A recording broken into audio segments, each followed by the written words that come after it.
नमस्कार। News times के इस बुलेटिन में आप सभी का स्वागत है। आपके साथ मैं हूं तृप्ति विश्वकर्मा। आइए खबरों का सिलसिला आप शुरू करते हैं। 1 अप्रैल से 45 वर्ष से अधिक उम्र के सभी लोगों को कोविड-19 का टीका दिया जा रहा है। जिले के 18 प्रखंड के 217 पंचायतों में निर्धारित तिथि अनुसार अलग अलग पंचायतों में 4 चरणों में सभी नागरिकों को कोविड-19 का टीका लगाया जाएगा। 4 और 5 अप्रैल प्रथम चरण, 7 और 8 अप्रैल द्वितीय चरण, 10 और 11 अप्रैल तृतीय चरण तथा 13 और 14 अप्रैल चतुर्थ चरण के तहत शिविर लगाकर 45 वर्ष से ऊपर के सभी नागरिकों को कोविड-19 का टीका लगाया जाएगा। पश्चिमी सिंहभूम के उपायुक्त अरवा राजकमल ने बताया कि इस विशेष टीकाकरण अभियान के दौरान जिले की सभी पंचायतों को निर्धारित चरण के आलोक में विभक्त करते हुए शिविर आयोजित की जाएगी ताकि इन क्षेत्रों में रह रहे सभी निर्धारित आयु के लोगों को टीका लगाया जा सके। उपायुक्त ने बताया कि जिले के सभी प्रखंड विकास पदाधिकारी, अंचलाधिकारी, प्रखंड चिकित्सा पदाधिकारी के साथ JSLPS की जिला कार्यक्रम प्रबंधक एवं प्रखंड कार्यक्रम प्रबंधक को इस आशय की जानकारी देते हुए टीकाकरण हेतु बृहद स्तर पर आवश्यक रूपरेखा तैयार करने तथा पंचायतवार स्वास्थ्य कर्मियों की प्रतिनियुक्ति करने का भी निर्देश दिया गया है। उपायुक्त ने कहा कि सरकार के द्वारा जारी दिशा निर्देशों का पालन अवश्य रूप से करें एवं घर से बाहर निकलने पर फेस मास्क लगाएं तथा शारीरिक दूरी का पालन भी करें। अब बिना मास्क के घर से निकले तो देना होगा 500 रुपए का जुर्माना। SDO के नेतृत्व में चक्रधरपुर शहर में मास्क जांच अभियान चलाया गया। कोरोना के दोबारा बढ़ते प्रकोप को लेकर चक्रधरपुर अनुमंडल प्रशासन अब अलर्ट हो गया है और कोरोना को लेकर लापरवाही बरतने वाले लोगों के खिलाफ प्रशासन ने सख्ती बरतना शुरू कर दिया है। शनिवार को SDO अभिजीत सिन्हा ने चक्रधरपुर शहर में घूम घूम कर मास्क जांच अभियान चलाया। इस दौरान मास्क नहीं पहनने वालों का प्रशासन द्वारा 500 रुपए का चालान भी काटा गया। SDO ने इस दौरान कई दुकानों में भी दुकानदार और ग्राहकों को मास्क पहनने को लेकर जांच किया। जो दुकानदार मास्क नहीं पहने थे उनका भी चालान काटा गया। मौके पर SDO ने लोगों से घर से बाहर निकलने पर हमेशा मास्क पहनने की अपील करते हुए कहा कि अब प्रशासन द्वारा प्रतिदिन मास्क जांच किया जाएगा। जो भी बिना मास्क के पाए जाएंगे उनका 500 रुपए का चालान काटा जाएगा। आज का मास्क चेकिंग अभियान इसलिए और चलाया गया है कि कोरोना का जो लेवल है बहुत ज़्यादा बढ़ते आ रहा है, बहुत डेडली हो जा रहा है। मैं जनता से अपील ये करना चाहता हूँ कि मास्क नहीं पहनेंगे तो हम लोग डेली लेवल पे हम लोग मास्किंग अभियान चलाएंगे। अलग अलग चौक चौराहा पर, पवन चौक पे, शहर में, एतवारी बाजार में और सोरवा चौक पे, चारों जगह वो लगा रहेगा। हमारी टीम रहेगी। आपके पास अगर मास्क नहीं रहता है 500 रुपये का चालान हम लोग डेली काटेंगे। आज भी अभी तक लगभग हम लोग 35 से 40 हम लोग चालान अभी तक काट चुके हैं। ये अभियान शाम में भी रहेगा, दिन में भी रहेगा, कल भी चलेगा, परसों भी चलेगा, जब तक हमारी जनता मास्क पहनने के लिए तैयार ना हो जाए। हम आपसे दोबारा ये अपील करना चाहते हैं कि चालान काटना हमारा कोई मकसद नहीं है। हमारा मकसद है इस शहर को स्वस्थ रखना और कोरोना मुक्त रखना। इसके लिए जो हमें करना पड़ेगा उसको हम करेंगे और मुस्तैदी के साथ मास्क पहनने का अभियान चलाया डेली जाएगा।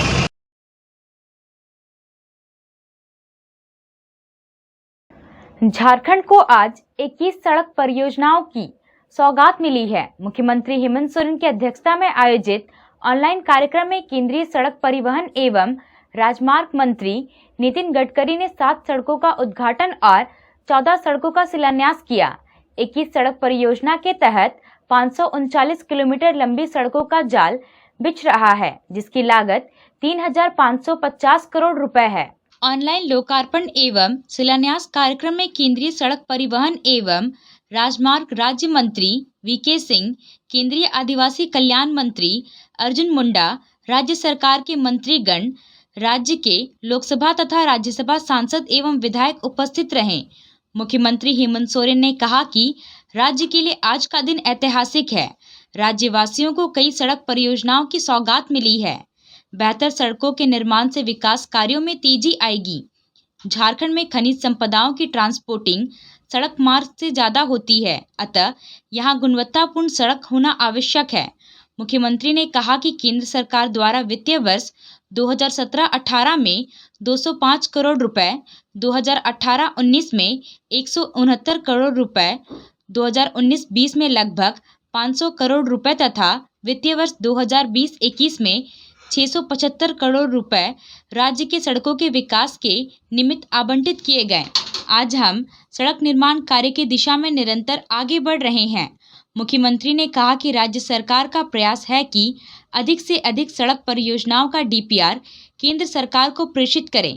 मुख्यमंत्री ने कहा कि राज्य सरकार सड़क निर्माण के लिए भूमि अधिग्रहण तथा फॉरेस्ट क्लियरेंस के प्रति सजग है। हमारी सरकार प्रतिबद्धता के साथ सड़क निर्माण कार्य में एनएचआई के साथ समन्वय स्थापित कर आगे बढ़ने का कार्य कर रही है।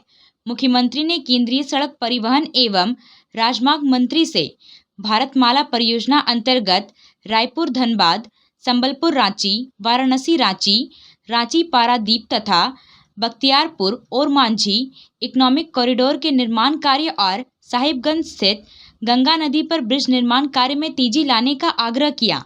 उन्होंने झारखंड से बंगाल, उड़ीसा एवं यूपी को हाई स्पीड कॉरिडोर से जोड़ने की मांग भी की।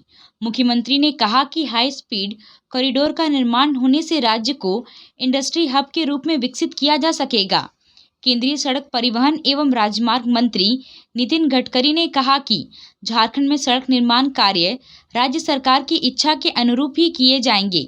भारतमाला योजना के तहत बन रहे इकोनॉमिक कॉरिडोर अगले वित्तीय वर्ष तक काम पूरा कर लिया जाएगा। उन्होंने कहा कि झारखंड में अगले 3 वर्ष में 1 लाख करोड़ रुपए सड़क निर्माण पर खर्च किए जाएंगे। पूर्व मुख्यमंत्री मधु कोड़ा के पैतृक गांव पाताहातू में उनके आवास पर आज माघी पर्व मनाया गया। इसकी तैयारी पिछले 1 सप्ताह से की जा रही थी। पूर्व मुख्यमंत्री मधु कोड़ा और सांसद गीता कोड़ा माघी पर्व के मौके पर आज लोगों के साथ मांदर की थाप पर थिरकते नजर आए। पाताहातू गांव में आज खूब रौनक रही। माघी पर्व में शामिल होने के लिए कांग्रेस पार्टी के नेताओं के अलावा जगन्नाथपुर विधानसभा क्षेत्र के लोग और ग्रामीण पहुंचे हुए थे। जगन्नाथपुर के विधायक सोनाराम सिंह को भी माघी पर्व के दौरान पारंपरिक नृत्य करते नजर आए। पूर्व मुख्यमंत्री मधु कोड़ा और सांसद गीता कोड़ा ने क्षेत्र के लोगों से मिलकर पर्व की शुभकामनाएं दी और फिर उनके साथ कार्यक्रम में शामिल हुए।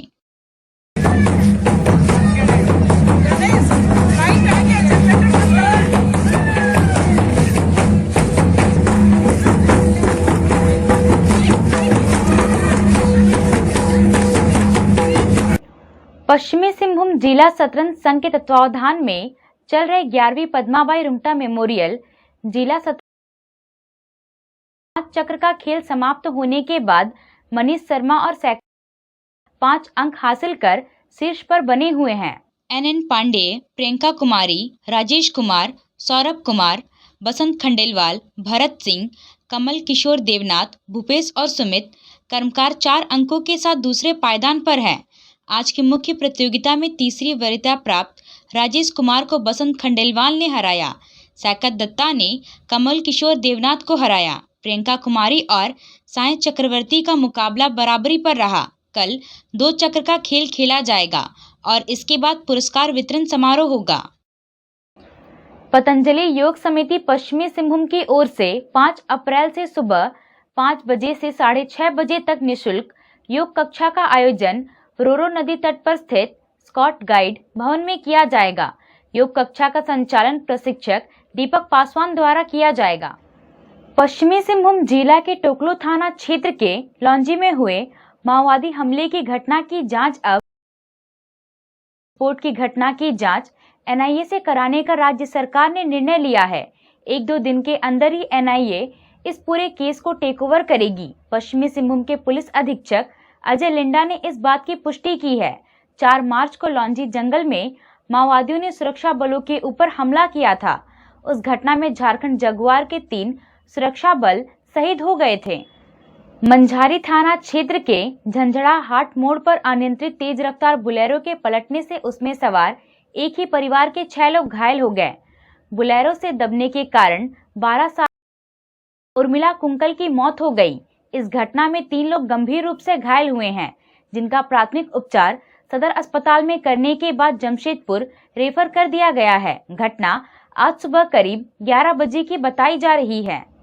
कोरोना वायरस के संक्रमण के बढ़ते मामले को देखते हुए पश्चिमी सिंहभूम जिले में 30 अप्रैल तक के लिए धारा 144 लागू करते हुए निषेधाज्ञा जारी की गई है। चाईबासा सदर के अनुमंडल पदाधिकारी द्वारा पूरे अनुमंडल क्षेत्र में निषेधाज्ञा लगाई गई है। बढ़ते संक्रमण को लेकर सख्ती दिखाते हुए यह बड़ा फैसला किया गया है। लोगों से 30 अप्रैल तक अपने घरों में रहने की अपील की गई है। झारखंड में कोरोना वायरस का संक्रमण तेजी से फैल रहा है। चाईबासा में शून्य संक्रमण के बाद फिर से कोरोना वायरस की संख्या बढ़ रही है। संक्रमण पर नियंत्रण के उद्देश्य से बाजार में सुबह से ही होने वाली भीड़ भाड़ को देखते हुए चाईबासा में 30 अप्रैल तक निषेधाज्ञा लागू रहेगी। पश्चिमी सिंहभूम जिले में मास्क जांच अभियान भी तेज कर दिया गया है। चक्रधरपुर और चाईबासा दोनों अनुमंडल क्षेत्र में इसको लेकर अभियान चलाया जा रहा है। बिना मास्क पकड़े जाने पर जुर्माना भी लगाया जा रहा है। जिला प्रशासन की ओर से ये हम लोगों के द्वारा जागरूक एक अभियान के रूप में शुरुआत की गई है कि अभी कम से कम हम लोगों को जागरूक करें, मास्क पहनने के लिए प्रेरित करें।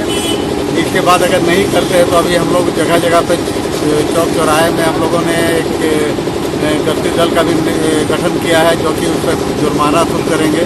और अभी हम लोगों के द्वारा ये कोरोना को देखते हुए ही 1 अप्रैल से लेकर 30 अप्रैल तक हम लोगों ने पूरे शहरी क्षेत्र में 144 लागू कर दिया है। ये पूरे क्षेत्र में 144 लागू रहेंगे ताकि कोई भी आदमी अनावश्यक भीड़ भाड़, जुलूस, धरना प्रदर्शन वगैरह ना करे। जहाँ भी लोगों की जमवाड़ा होती है वहाँ कोरोना का वायरस फैलने की ज़्यादा संभावना होती है। इसलिए लोगों से हम लोग अपील करते हैं कि सजग रहें, स्वस्थ रहें, अपने परिवार के साथ खुशी से रहें और हमेशा मास्क, जब भी बाहर निकले मास्क पहनें। 2 गज दूरी का जो सोशल डिस्टेंसिंग का अनुपालन है उसको दृढ़तापूर्वक पालन करें। अपने हाथ पैर धोएं और अपने जो हमारा साफ सफाई है उस पर ज़्यादा से ज़्यादा ध्यान केंद्रित करें, ताकि यही सावधानी हम लोगों को कोरोना से लड़ने में सक्षम बनाएगी और हम अपने क्षेत्र को भी कोरोना से मुक्त कर पाने में सफल होंगे। तेज रफ्तार स्कूटी से गिरकर तुईबीर की 2 युवतियां घायल हो गईं। घायल विशा बानरा और लक्ष्मी रानी सिरका को सदर अस्पताल में भर्ती कराया गया है। घटना आज दोपहर की बताई जा रही है। घरेलू विवाद के कारण 2 दिन पहले बंदगांव थाना के बोस्टमपदा गांव की 22 वर्षीय युवती मिनी मांझी ने कीटनाशक पी लिया था। इलाज के दौरान युवती की आज सदर अस्पताल में मौत हो गई। अभी के लिए बस इतना ही। कुछ और खबरों के साथ हम फिर हाजिर होंगे। तब तक न्यूज़ टाइम्स की पूरी टीम को दीजिए इजाजत। नमस्कार।